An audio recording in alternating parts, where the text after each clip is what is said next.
Hello বন্ধুরা, দেখো চলে এসেছে আবার নতুন একটা ভিডিও নিয়ে তোমাদের সামনে।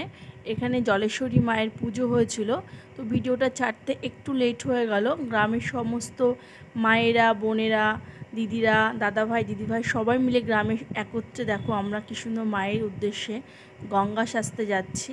এখানে মাথায় কুলো নিয়েছে আমাদের পাড়ারই সব বউরা, আর আশেপাশে সমস্ত সবাই একসাথে হয়ে মন্দিরে আমরা আনন্দ করি। কিন্তু এই দিনটাতে খুব ভীষণ বৃষ্টি হচ্ছিল, ওয়েদারটা একটু মেঘলা ছিল, কিন্তু খুব জোরে জোরে বৃষ্টি তেমন হয়নি সেদিন। কিন্তু যেই একটা আশ্চর্য, আমরা সবাই মিলে আনন্দ করছি, সেলফি তুলছি, আর সবাই আমাদের রাস্তা দিয়ে হেঁটে যাচ্ছি একসাথে সবাই মিলে।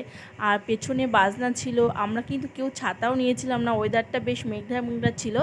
আমাদের পাড়ারই ছেলে কনাথ, ও কি সুন্দর জলে নেমে এক ডুবে কলসিতে করে মায়ের উদ্দেশ্যে জল তুললো। আর পাশে ছিল রাধা গোবিন্দ সুন্দর মন্দির, সেখানেও রাধা গোবিন্দকে নিলাম। আর এখানে মা গঙ্গাকে বরণ করা হচ্ছে, সিঁদুর, পান, খুব সুন্দর ছিল ওয়েদারটা।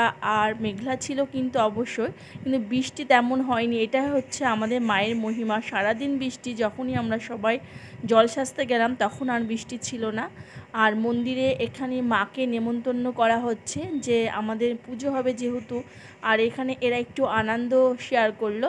আর পাড়ার সবাই মিলে কিন্তু আমরা জল সেজে মন্দিরে চলেও এসেছি, মাকে বরণ করা হচ্ছে। দেখো খুবই সুন্দর মায়ের অপরূপ রূপ হয়েছে, আর মাকে এখানে বসিয়ে দেওয়া হয়েছে। তো আমরা জল সাজা হয়ে গেছে, পুজো শেষ। পুজোর পরের দিন লুকটা দেখো, মন্দিরে এরকমভাবে প্রসাদ বিতরণ হচ্ছে, মাকে পুজোর পরে যেন আরও সুন্দর লাগছে। ভিডিওটা এখানে শেষ করলাম।